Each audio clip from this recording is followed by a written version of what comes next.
en un proceso digamos, de explicación para el gran público que sea comprensible, en la medida en que más allá de la metateoría, incluso del mismo Wilber, hubiese la posibilidad, casi pensado, que es lo que yo veo en tu libro, que me ha gustado mucho, de un nuevo comienzo, de un nuevo comienzo en educación.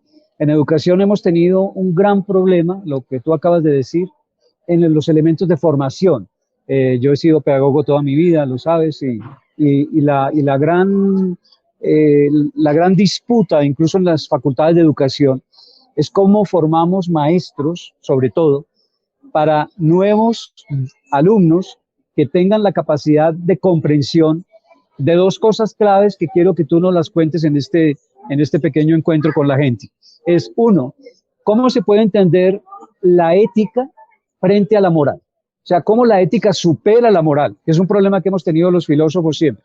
Se moraliza la ética y debería ser al contrario, la ética debería entrar a los temas morales, pero las religiones, como tienen unos negocios muy bien montados a nivel mundial, diciéndolo tan claro como eso, no dejan que la ética permee la educación. Y eso no ha permitido que ni siquiera ese famoso aforismo socrático del templo de Delfos de conócete a ti mismo y dominarás el universo, sea posible en una humanidad que sigue todavía atrapada, primero en unos discursos racionales, ¿vale? Que lo que hacen es formar borregos para el mercado y para el consumo, y que no pasa más allá de lo transpersonal, de formar seres humanos que sobre todo sean capaces de mirarse a sí mismos. Y esa revolución ética, que es lo importante, creo yo, implicará una nueva visión de una espiritualidad realmente abierta. Porque tú decías ahora, la espiritualidad a veces da miedo hablar de espiritualidad porque está tan manipulada la misma palabra que uno dice, ¿qué es ser espiritual? Yo no soy religioso, por ejemplo, incluso ni siquiera ateo, soy agnóstico y soy profundamente espiritual. ¿Cómo explico yo eso, Fernando? O sea, ¿cómo es posible generar esa conciencia o esa conciencia de desarrollo, esa conciencia evolutiva que permita entender la espiritualidad más allá de las escuelas, de los conflictos de las escuelas, de los gurús, de las sectas, y empezar a trabajar una espiritualidad universal para una aldea global, donde la gente se sienta realmente en capacidad del amor de los unos a los otros y de la convivencia de los seres humanos, más allá de los nacionalismos que nos están matando todavía en el mundo entero. Entonces yo creo que ahí diste en el clavo, Fernando, y me gustaría mucho escucharte y que el público te escuche por internet y presencialmente en esa posición que me parece clave para comprender tu libro. Bueno, ahorita hablábamos de dos formas de potenciar a un ser humano, ya sea un individuo o una comunidad humana.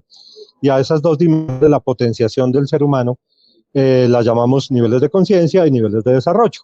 Los niveles de desarrollo tienen que ver con la potenciación de por lo menos 11 inteligencias, de las cuales la educación se ha ocupado muy parcialmente. Sobre todo cuando creíamos que el inteligente del curso, el inteligente de la universidad, el inteligente del colegio era el que sabía matemáticas o sabía lenguaje, y los demás se consideraban poco inteligentes, porque no estaban reconocidas las otras inteligencias que el ser humano puede desarrollar, una de las cuales es la inteligencia ética. En inglés se dice moral reasoning, pero en realidad no es la inteligencia moral, es la inteligencia ética.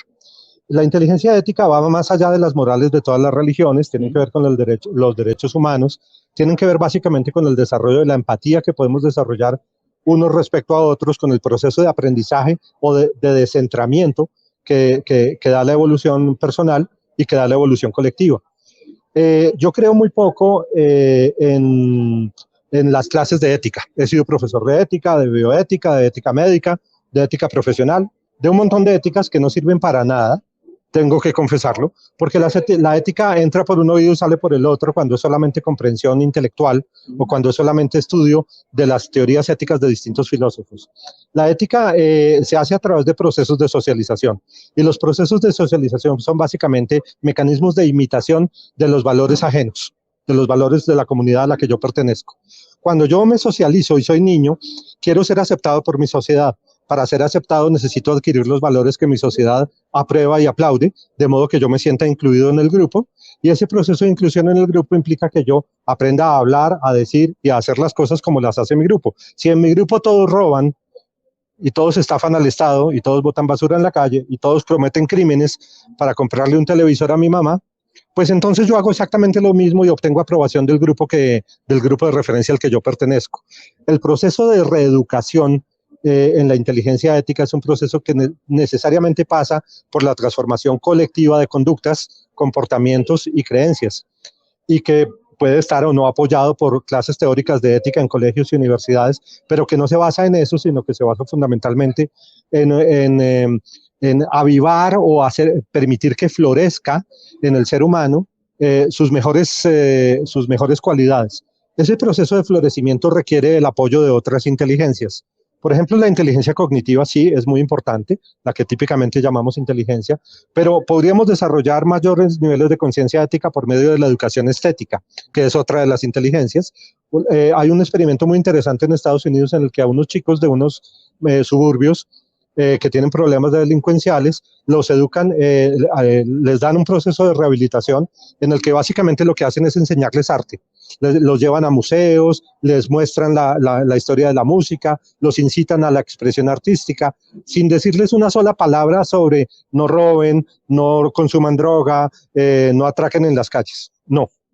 Y sin embargo, lo interesante es que a los 6 meses de intervención con estas comunidades, de estas pandillas realmente son, los chicos de pronto han adquirido una visión del mundo que los ha dignificado y se sienten que es necesario que hagan otra cosa con sus vidas y empiezan espontáneamente a interesarse por estudiar, por trabajar, por hacer otras cosas, sin que nadie les haya echado jamás un discurso de pórtate bien. Creo que hay que repensar la educación ética de la sociedad en términos de la potenciación de otras inteligencias. Hay inteligencias que son condición de posibilidad para que otras inteligencias se desarrollen y hay inteligencias que son relativamente independientes de otras inteligencias. Eso todavía no se ha terminado de investigar. Las inteligencias de las que estamos hablando son la estética, la ética, la kinestésica, la musical, la lingüística, la matemático-racional, la conceptual, la argumentativa. Por supuesto, la inteligencia existencial, que tiene que ver con el sentido de vida, y la inteligencia espiritual, que las comprende a todas, pero que también puede considerarse una inteligencia aparte de todas ellas. Para todas ellas hay tests.